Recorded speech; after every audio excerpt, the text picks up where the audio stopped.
I love you.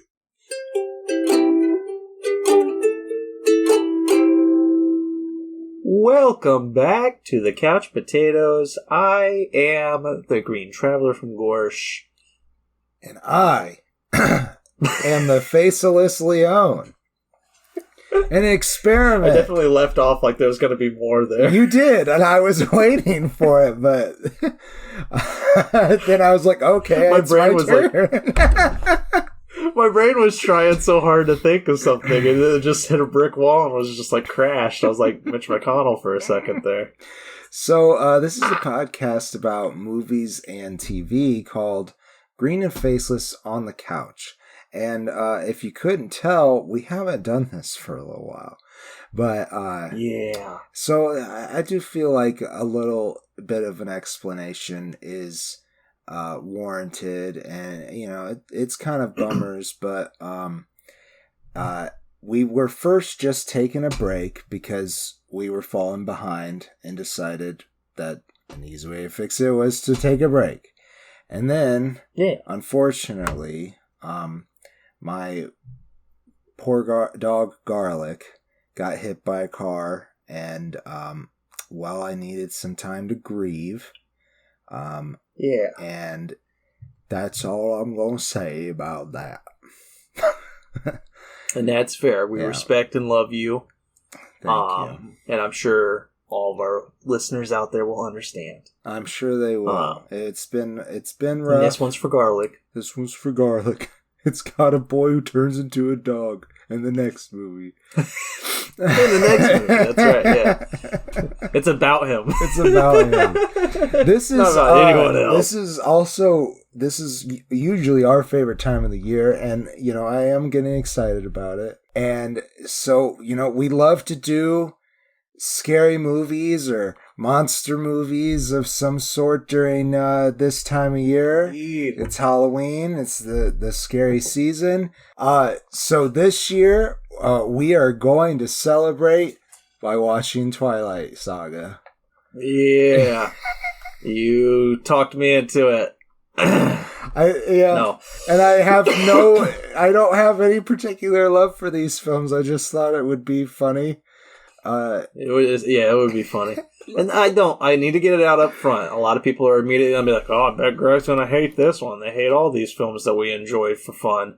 And, you know, you're wrong. I enjoy these films. I've watched them. I read the entire book series for a girlfriend once upon a time. A girlfriend who, I think I was maybe dating for a week. But I read all of them because I wanted to impress her and I wanted to be able to talk to her because I actually enjoyed the fucking books. I like a good romance. I've said that many times. I love a good romance. These are not good romances, but they're funny. Yes. And so I stuck with them because they're funny. They can be indeed funny. I feel bad.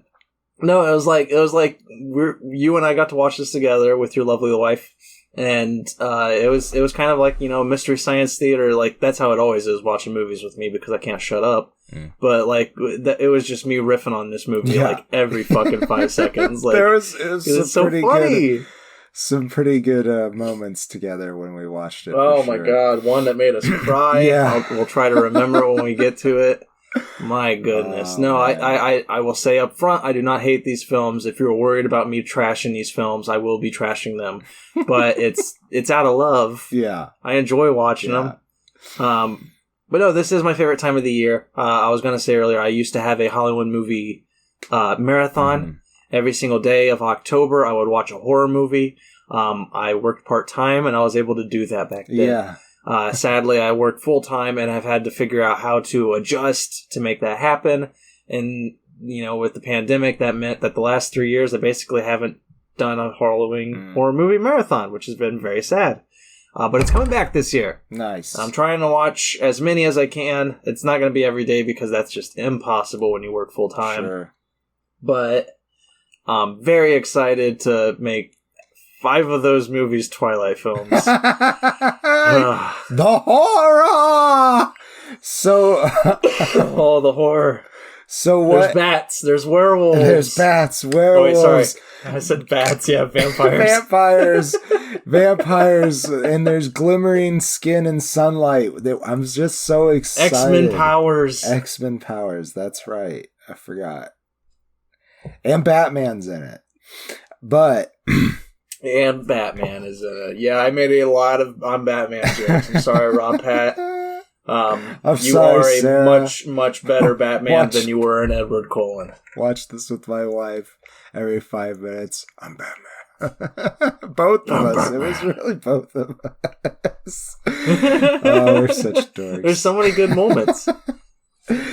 Yeah, because I mean, it's definitely not the same performance, obviously. No, but no. The directing comes from Catherine Hardwicke here. She is a great director. I will say that. Sadly, I only know her for 2 things: this movie, Twilight, and the one episode she did for Guillermo del Toro in the Cabinet of Curiosities. Which one did she do? I think it was the bird one.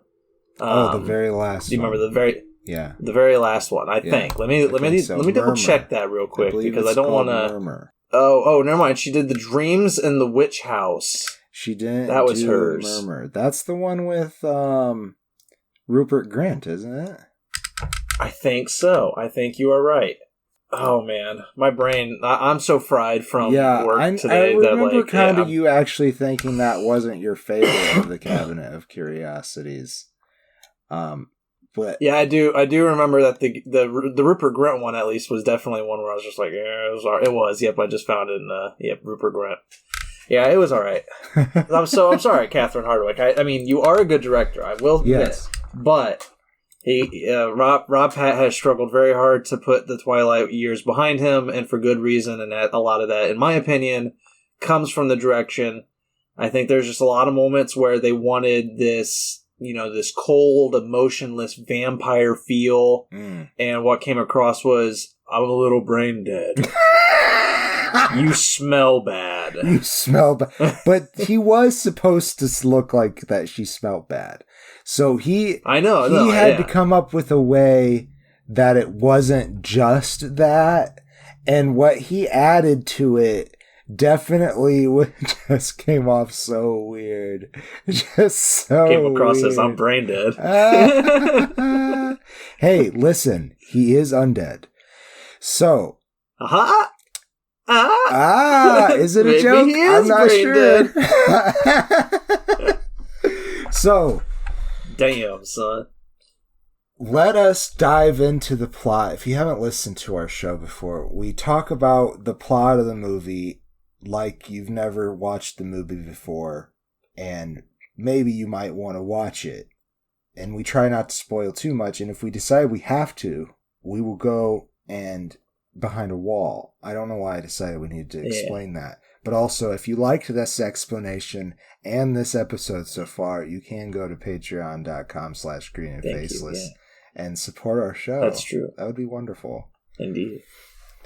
Yeah. We won't be putting spoiler walls up for this. No, You've either watched it or you haven't. Yes. You know by now if you're going to watch it or not. That's probably true. You're here. It's that kind of cultural to hear me shit all over you. You're here to listen to 2 idiots talk bad about a movie that they couldn't make better. So, physically, I could not make it better because I don't have the experience in filmmaking, and I also don't have the capability of handling stress that needs to be handled with filmmaking. You and I have been on many film sets. I enjoy working on film sets, but helming it myself, being a director, yeah. I would certainly love to try, but I would not do a good job. I think it might be just a touch too ADD, but if I had a wonderful assistant director, I think I would be great. Yeah. You're a pretty good assistant director. Oh, thanks. Yeah, I can't do it alone. If I were to do it, it'd have to be with somebody else. That said, I could easily be an individual who could beta test this film, be one of their first audience fills, where they screen test it for me. No. So I would screen test it and be like, here are all of my notes about what you need reshoots on, how you need to fix certain things. Easy. Easy. You just sit, you just film me watching this for the 2 hours that you had to sit through this movie. That's right. You film me watching it, my whole Mystery Science Theater, laugh tracks, and there you go. You got it figured out. You just throw in a couple Batman jokes. Yeah. and don't forget to add the gleaming skin on the vampire when the sun is touching him. They have one scene where he shows that he gleams in the sunlight. And then literally 20 minutes later, he is playing the piano in complete sunlight with not a single fucking gleaming diamond on his skin. It was diffused. Oh my goodness. Okay. So mad. Let's talk about Twilight now. Not that we haven't been. So, Bella Swan, the character's real name, played by Kristen Stewart. Great job, Stephanie Meyer. Yes. Kristen Stewart. You know what? I got to give it to Kristen Stewart. At least in this movie, her performance is actually pretty great. It's a good performance. Yeah, her performance is. Do I smell bad? Do I smell bad? I mean, if anybody pulled it off, it was her, and that's what I'm going to say. Yeah. So, she is moving from Arizona to it's Oregon, right? Fork, Oregon, or Washington? Forks, Washington. Forks, Washington. Forks, Washington. The beautiful turquoise forest of Forks, Washington. Why is everything Washington like muted? This it's like the whole movie is like a muted gray green. It's weird. Yeah, they took the Zack Snyder keep it all blue tinted effect. Like, yeah. It's one of those films, man. Every like there's an art, I don't know, there's an art style in the cinema world that thinks that looks good. At least in this time period, everything. They sure did. They sure did.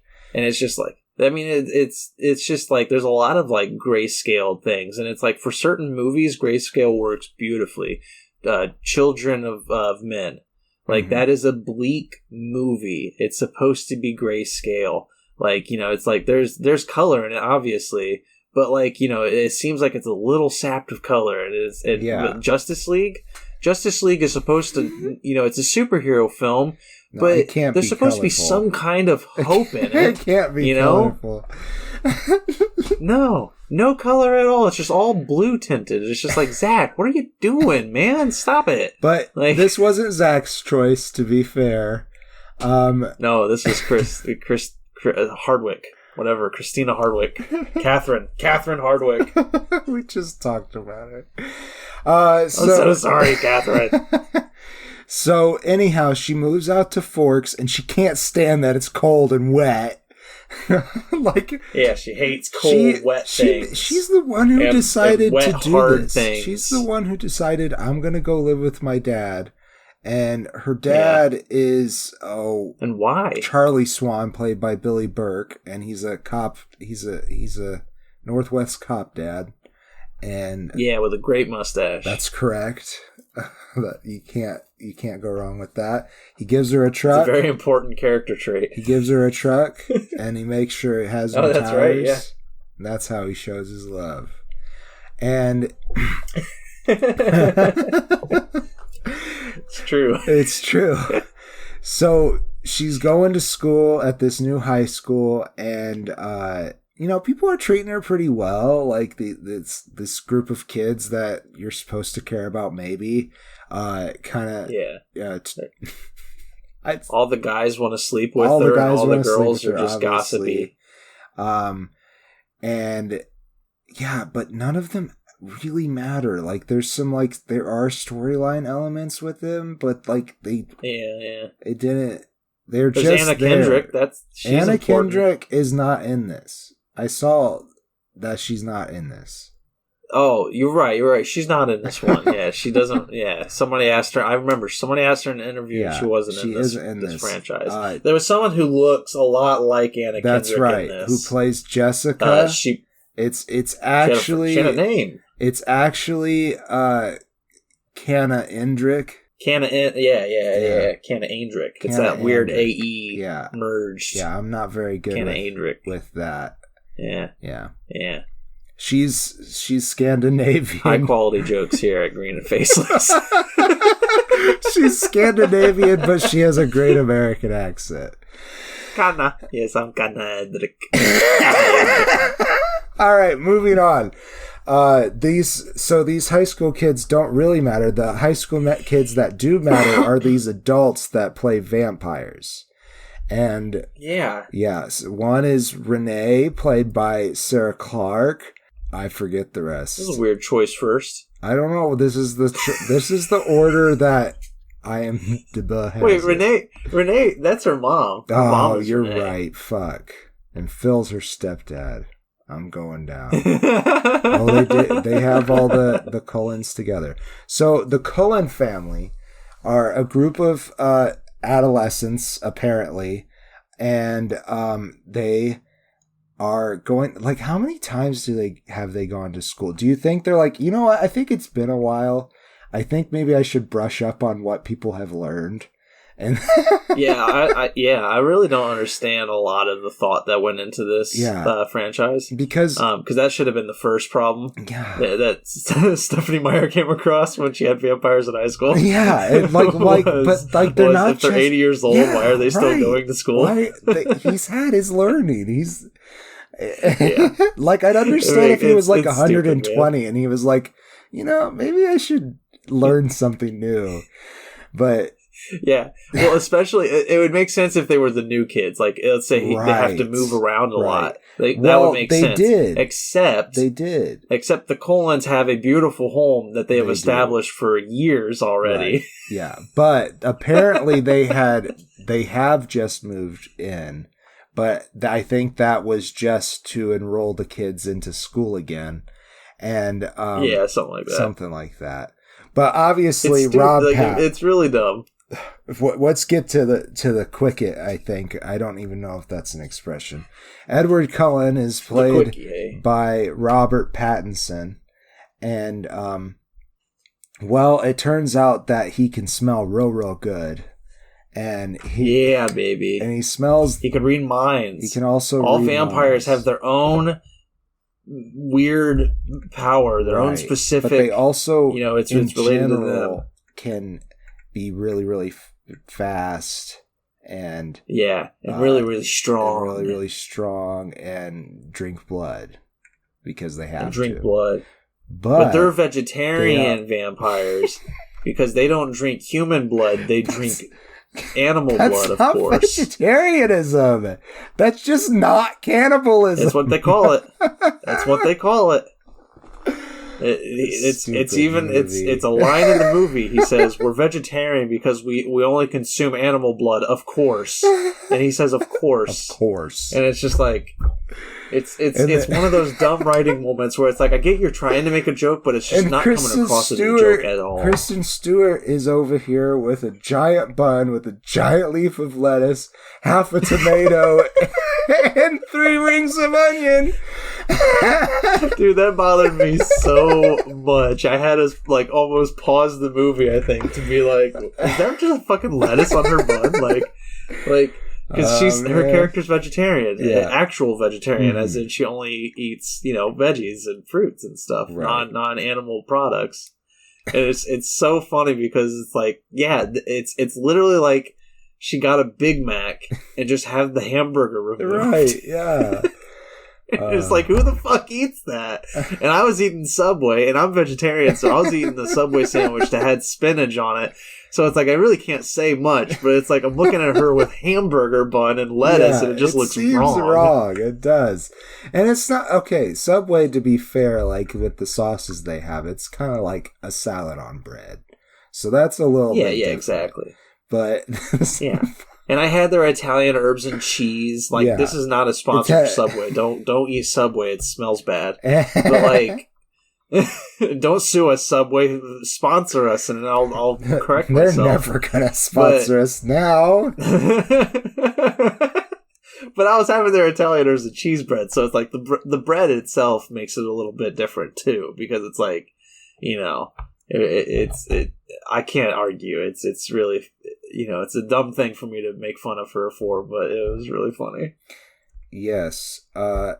So I'm sorry. I don't know when I got Edward Cullen. We got Edward Cullen. We got Bella Swan out of the way. That's right. Okay. We're rolling well. Okay, man. and since we talked about the Cullen family, there is like a legend held by the native people of the area, but I forget actually what they call themselves. Do you remember? The werewolves. They don't call themselves that, but that's who I'm talking about. The Quileute. I'm pronouncing it wrong. I know I am. Right. Quileute tribe. Okay, thank you. At any case, that's where we meet Jacob Black and his dad, Billy Black. It's his dad, right? Sure. But anyways, Tyler Lautner. I am fully Team Edward. I do not appreciate Jacob. There's some definitely I respect his tribe. I love werewolves, but I'm not even actually Team Edward. I gotta say that also. There's many issues with Team Edward, but when you have to choose between Edward and Jacob, I'm going to choose the one that is not a pedophile. Yeah. You know what? I'm Team Canna Andrick, so there you go. Actually, Canna Andrick. No, actually, when you think about it, Edward Cullen is 108 and he's hitting on a 17-year-old, so he is also a pedophile technically. Oh, that's right. So yeah, both sides are pedophilic. This is true. Okay, basically, we have done a very shit poor job so far describing the plot of this movie. But she moves to Oregon. She falls in love with this vampire character, even though he keeps on saying, "You don't want to know anything about me." And I don't know why he has become Christian Bale in my head, because he doesn't do that. I understand actually why. I've just mean it's not vengeance. God, I just want Edward Cullen to beat someone's ass and just say, "I'm vengeance." Vengeance. And then look Cedric Diggory walks into the graveyard. "Who are you?" "I'm vengeance, Voldemort." Fuck off. All right. I'm sorry, Rob Pat. I'm sorry. So there's another element to the plot. Some people are getting eaten by vampires, obviously. Yeah. Yeah, when the screen goes even more blue tint and then it takes on the editor decides to cut in like 18,000 edits in one chase scene. Those are great moments. Good and that was like the opening scene. No, that was the opening scene with the with the deer. Yeah, I counted the opening scene. I might have it wrong because I don't know when I started counting. Right. I just noticed there was a lot of quick edits, and I was like, I got to start counting. But like within the first like 30 seconds of that opening scene, there was 21 different cuts, and I was just like, it's like fucking Taken. Taken had there's a scene in Taken where he jumps over a fence, and I think they had like 10 or 11 different cuts of him jumping over a fence. And it's like, dudes, he's jumping over a fence. You do not have to cut this many times. It's one shot. You can do this all in one take, and it's just as exciting. I like this 1.5 seconds of this clip. I don't even think they weren't even 1.5 seconds. A lot of them were literally just like half a second. And Taken. Yes. And Twilight, yes, there were some that were 1.5 seconds. All right, so they fall in love, even though they probably shouldn't. But the Cullens do accept Bella into their clan and hearts. But they're like, we love her. She's family. Like, why don't you turn me into a vampire? And he's like, no. You don't want to be a vampire. He's like, girl, you're 17. Girl, you're 17.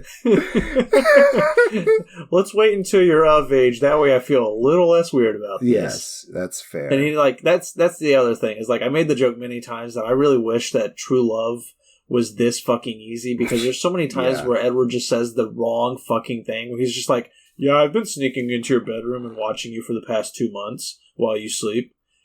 And she's like, oh, wow, that's so beautiful. And it's like, no, that's kind of creepy, man. Like, he was sneaking into your bedroom to watch you sleep. Yes. That's not cute. That's creepy. It's pretty messed up. Have you done this often?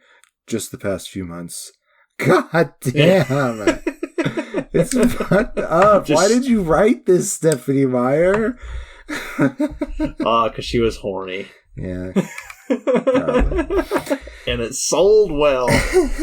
So, but no, he does that a lot. He does that a lot where he just makes the wrong fucking comment or whatever, and it's just like, you know, any normal human being would react by being like, whoa, I want to sign a, whatever, what is that called, where you have to, a restriction order or whatever? A restraining order. Yeah. A restraining order, thank you. Yeah, it's like, I need a restraining order on this fucker, because this is a little creepy. No, for Bella, it is the cutest, most romantic thing ever whenever he does the wrong thing. And she is just swooning. Yes. Swooning, Sometimes you say things from long ago. So weird, man. Oh, man. And another thing is, a normal human being would be a little afraid to go into a house full of vampires, which is the Cullen house. Right. You know, and they make a joke about it too, because most people would be afraid of being killed by the vampires. Yeah. She's worried they won't like her. And Edward makes a joke about it. He's just like, really? You're coming into a house of vampires and you're worried that we're not going to like you? You're silly. But you smell delicious. You smell divine. But no, like, they all have magical abilities. They're all X-Men of some sorts, but vampiric X-Men. Alice is one of Edward's, adoptive sisters, played by Ashley Greene.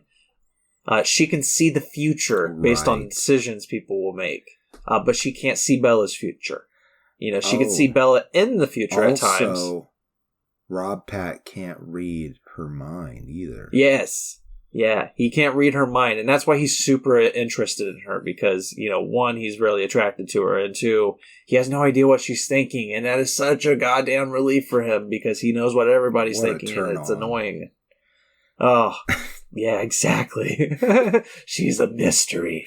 Another weird thing about the Cullens is they're all dating each other. Yeah, that's they're all true. adopted. Yeah, that's the family, first thing you learn about them when they are introduced, is that they're all dating each other. Yeah, because Alice is dating Jasper, I think, played by Jackson Rathbone.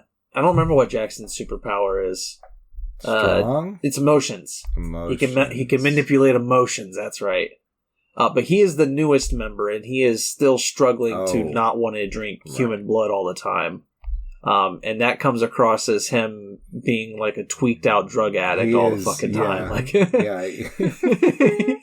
He looks so scared and in pain every fucking moment. He looks like he's not sure if he's breathing right.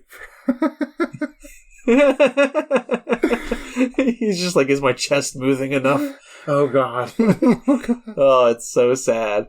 But yeah, him and Alice are dating. There is also Emmett, who is Big Boy. Big Boy. Played by Kellen Lutz. I don't know what his magical ability is either. Nor do I know what his girlfriend Rosalie's magic ability is. Rosalie is supposed to be the hot-headed one.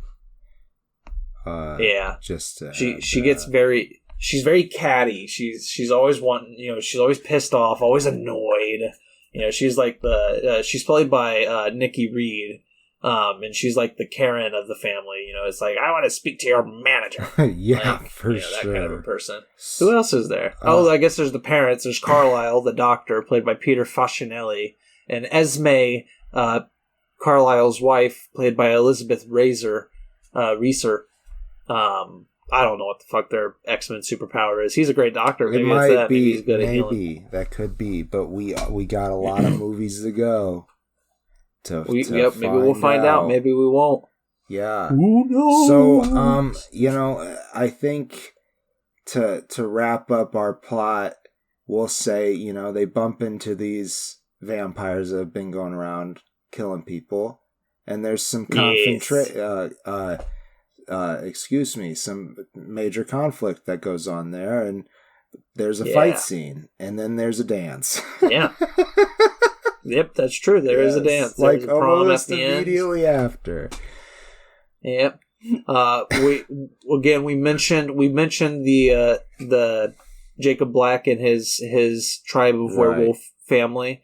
We'll go into them more obviously in the next few films because they become way more important in the next one. In this one, you just get a little hint that there is conflict between the werewolf family and the vampire family. You don't actually even know they're werewolf family at this point. The legend is that you don't know that at all. Wolves. Yeah. You just kind of like without that knowledge, it just kind of comes across as the Colons are a little racist against this Native American tribe. That's really all it kind of feels like. And maybe the Native American tribe don't like them either. But for good reason. Maybe for good reason. They are on their land. That's true. That is the whole point. The whole point also is that they've come to an agreement that as long as they stay off of their lands, actually, and don't feed, they can hunt.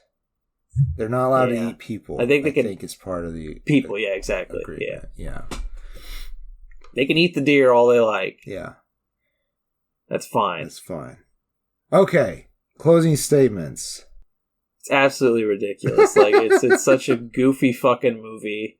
I love making fun of it. I don't hate it. Like I really don't. It is not a good movie. Yeah. But it is not a bad movie either. It's totally competent.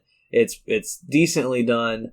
Like, you know, the acting's a little jokey, but like it's you know, it's not worth the shit that Rob Patton and Kristen Stewart have gotten for the years afterwards. Like, I don't think so. They're both talented, beautiful actors. Like, this franchise should not have affected them as much as it has. I understand why it has, but like, you know, it's not bad. I know all I've done is make fun of it, and that's all I'll ever do. But it's like there are certain films that I just love doing that with, and this is one of them. I give it 2.5 stars. Not bad. I agree with basically everything you say. It gets a full face. It's enjoyable to pull out every once in a while to have some giggles about, and then also, you know, just especially when I was younger, I loved movie franchises. It's like, okay, let's watch all of them, even the bad ones. It'll be great. And you know, that's what we do on this show, so that's great. And I knew we would do this eventually, and I just thought it would be hilarious to do it at Halloween time. I hope you don't feel like we're trolling you too hard, and we hope you enjoyed the episode for sure. I hope you guys did. I know it was chaotic, hectic. Everything you love. That's why you're here. We're ADHD aliens. Well, I'm an alien. You're a creation. That's right. I am alien in the terms of like different from you because I am okay, yeah. My people kind of consider that a bit racist. They do. I'm just fucking with you. They do. I'm sorry. Oh boy. That's okay. Well, we really consider the green alien thing, calling us green aliens, racist. Like, okay. Yeah, I'm green, but I get it. I'm green. It's like saying, it's like saying New York City. You can just say New York. It's also really close to Gorsh. Like, you know, it's like they're perverting it in some way. I get that. You can call me a stretch monster. I don't It's like care. you can call me green or you can call me alien, but it makes no sense. I wouldn't call you human. Like, oh. I call them humans. Yeah. No, I'm saying you wouldn't say human. Oh, you would just say human. Oh, okay. Yeah. I see. You're saying that you being alien. Green and alien, for us Gortians, green and alien is interchangeable. Like that's fair. So it's just I get you. It's just stupid when you guys say green aliens. It's like, well, I understand there's gray aliens, but they are called gray aliens. That's like, right, and that's their proper name, and that's they let you know. It's like we speak and some the of Queen's them like English. To be called the Greys, so you got to be very careful. We speak the Queen's English, and we're the gray aliens. God, I stepped into a minefield here.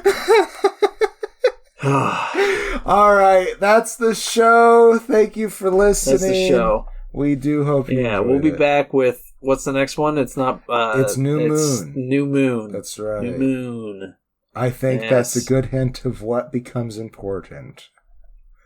Oh, I never noticed that. No, I'm just joking. Well, I hope you enjoy it. We've got some other fun, scary horror things planned. Yes. Kind of. We'll be back. We'll be back. You'll be here. We'll hopefully be back later this week with the potato pick. We will see. Work schedule's a bit hectic, but we will try to get it out there to you guys as soon as we can. Thank you so much for listening. Much love. They are the Green Traveler from Gorsh. And I am. And you are. Okay. I am the green. I am not in the. God damn it! Fucked it all up. I am the faceless You're usurping Leon. my title. I do not agree. God damn it. I am the green Leon face. And this has been Green and Faceless on the Couch. Thanks for listening. Safe travels. Why do you do it? And good night. Green and Faceless on the Couch is a proud production of FictionWorks 19. Are you a fan of the show? Feel free to contact us at greenandfacelessfans@gmail.com or visit our Patreon page at patreon.com/greenandfaceless. Don't forget to comment, like, and subscribe, or rate us on Apple Podcasts. Thank you so much for listening.